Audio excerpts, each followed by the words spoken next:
J'entends souvent cette phrase, l'habitat participatif, ça n'est pas pour moi. Pourquoi ça me surprend à chaque fois? Quand mon fils se retrouve face à une assiette avec des aliments qu'il ne connaît pas et qu'il me dit « j'aime pas », je lui dis « mon chéri, tu ne peux pas dire que tu n'aimes pas tant que tu n'as pas goûté ».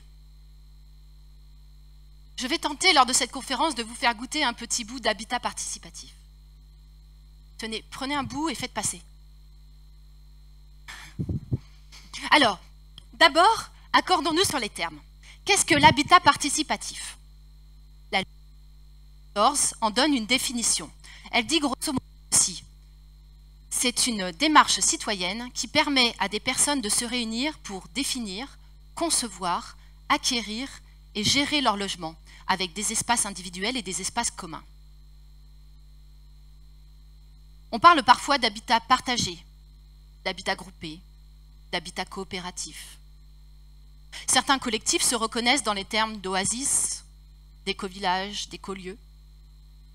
Moi, j'utilise habitat participatif parce que c'est le terme qui est dans la loi française et je trouve ça plutôt classe. Mais finalement, peu importe. Ce dont je vais vous parler, c'est un art de vivre ensemble. Une autre manière d'habiter qui nécessite de construire à la fois un collectif et un lieu de vie. L'association Habitat Participatif France et la coopérative Oasis ont créé une carte qui recense les projets en France. Il y a à l'heure actuelle 916 projets, dont 315 sont aboutis. Moi, je vis en habitat participatif depuis 10 ans. Je suis fondatrice, ou plus exactement cofondatrice. Nous avons acheté un ancien corps de ferme dans une zone périurbaine de Lyon. Nous l'avons auto-rénové pour y faire 7 logements et des espaces communs, là où avant il n'y avait qu'une seule famille. Notre collectif s'appelle les Choulans. Les habitants sont des choux, les enfants sont des chouquettes, ceux qui viennent nous aider à bricoler sont des brocolis, etc. Alors comment j'en suis arrivée là? J'ai fait une école d'ingénieur, pas n'importe laquelle. J'ai développé les énergies renouvelables pendant plusieurs années, et puis en 2009-2010, je suis partie 1 an en voyage en Asie et en Afrique. Nous étions 4 dans l'aventure, et nous allions à la rencontre de modes de vie traditionnels pour nous inspirer dans notre manière de vivre en France.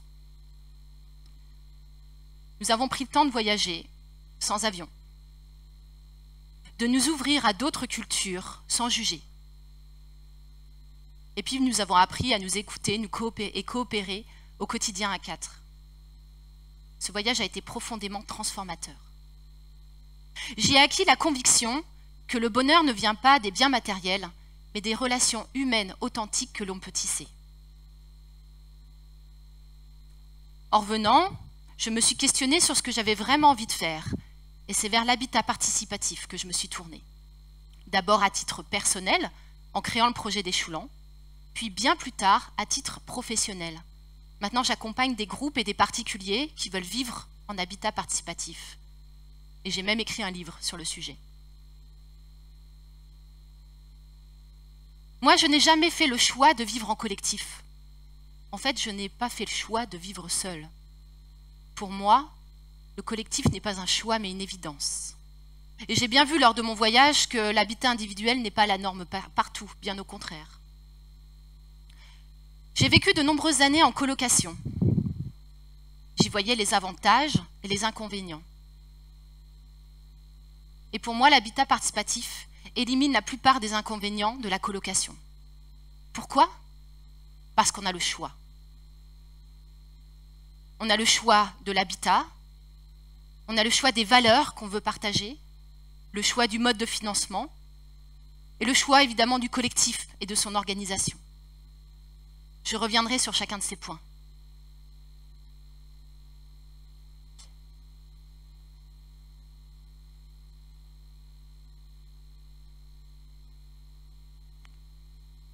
Alors tout le monde n'a pas le même attrait que moi à vivre en collectif. Cependant, je pense que l'habitat participatif peut correspondre à beaucoup de monde.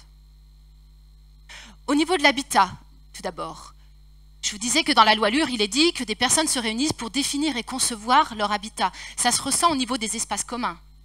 Honnêtement, parmi vous, est-ce qu'il y a des gens qui voient un inconvénient à mutualiser une buanderie, des chambres d'amis, un atelier bricolage, une grande salle polyvalente, un jardin? Au Choulan, nous avons tout ça, et même plus. Nous avons également une cuisine et un salon commun.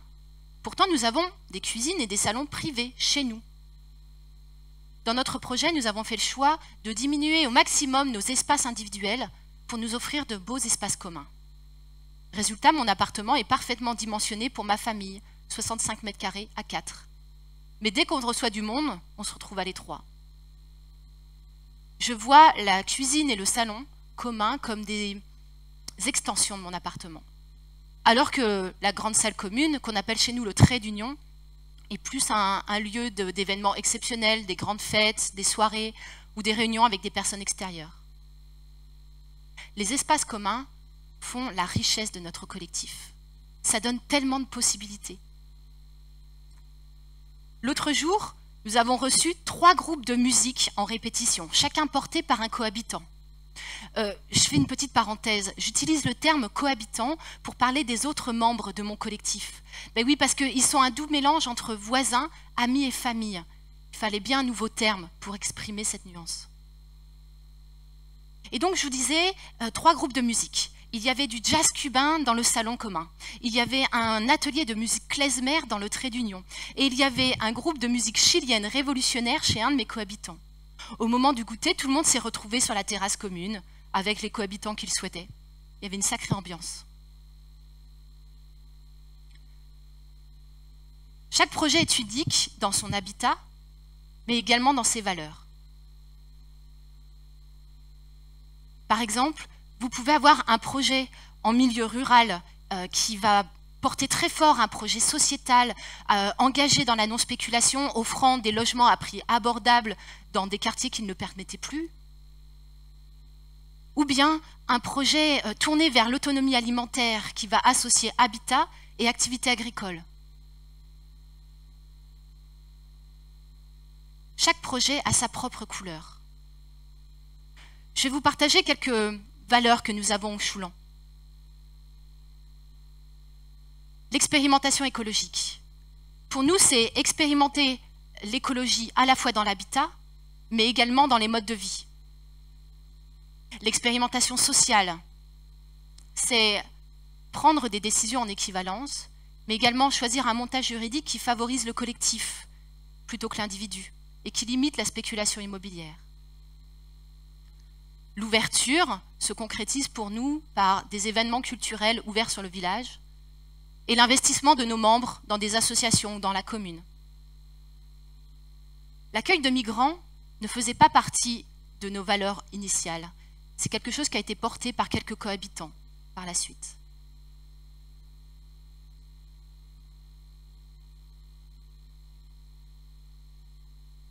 Au début de notre projet, nous voulions quelque chose de rapide et pragmatique. Du coup, nous avons appliqué la règle « les personnes qui sont là sont les bonnes personnes » et on avance. Du coup, notre projet n'est pas parfait, mais il a été rapide. Nous l'avons monté en 3 ans en moyenne. Alors, certaines valeurs se retrouvent régulièrement dans les projets. Allez, tenez, parmi ce que je vais vous dire, est-ce qu'il y a des choses qui vous parlent? Avoir un mode de vie plus écologique. Mutualiser des espaces, mais également des services, comme une flotte de véhicules, par exemple. Avoir de l'entraide au quotidien. Ne pas vieillir seul, mélanger les générations. Allez, un peu plus engagé, être solidaire avec les plus démunis, comme des familles ukrainiennes, par exemple. Je vois qu'il y en a certains qui sont prêts à vivre en habitat participatif.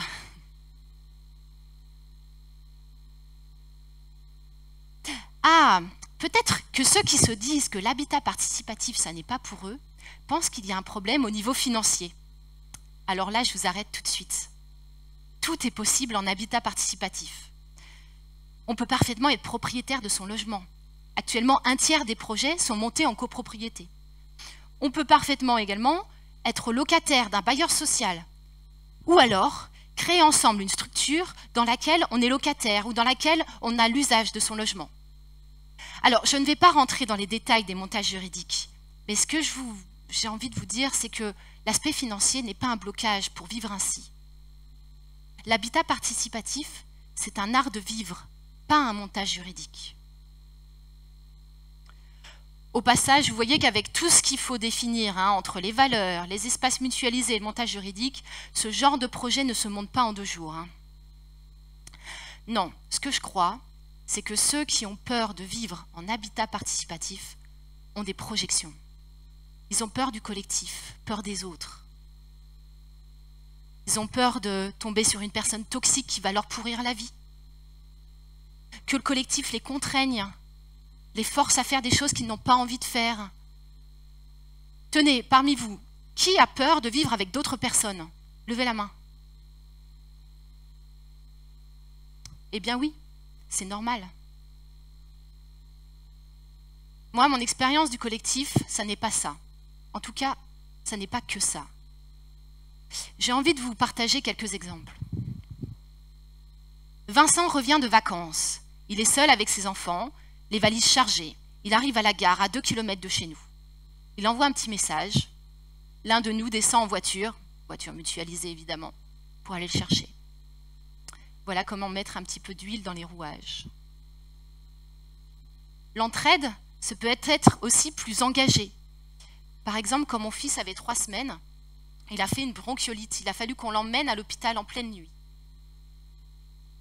Pour ne pas réveiller notre grande fille, nous avons demandé à notre cohabitante Sophie de venir finir sa nuit chez nous.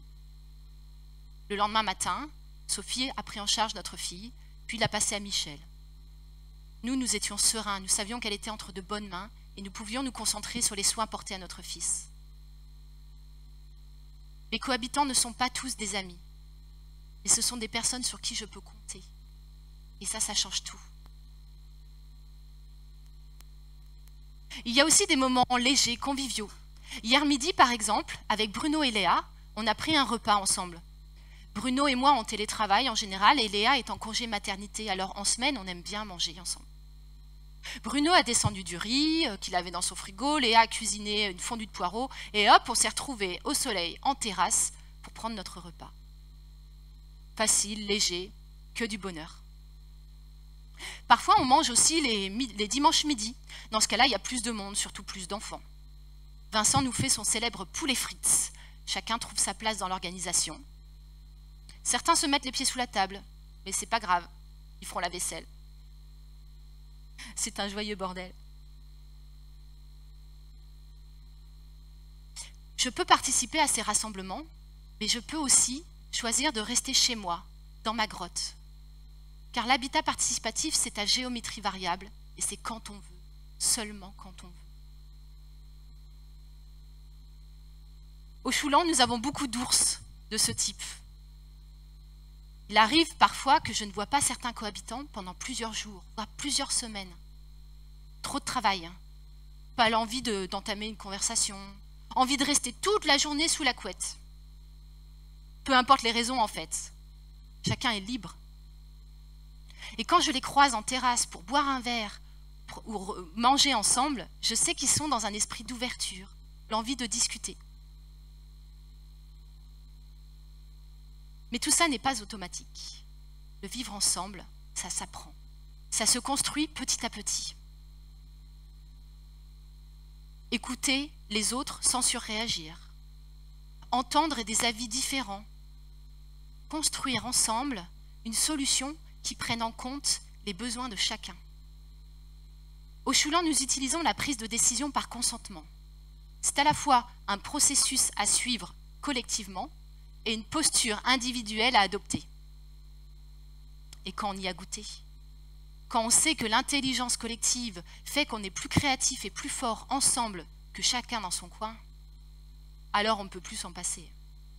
Car moi, je ne peux plus m'en passer. Il arrive que j'arrive en groupe, à la réunion de groupe, et que je sache qu'il y a un sujet sur lequel je ne vais pas être d'accord avec quelques cohabitants. Je pourrais être tendue, aiguiser mes arguments, enfiler mes gants de boxe. Mais non, j'y vais sereine.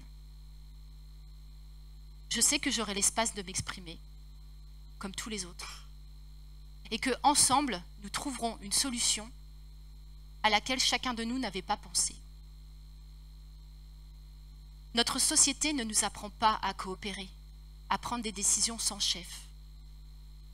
Le collectif est une véritable déconstruction de nos modes de fonctionnement, de notre manière de penser.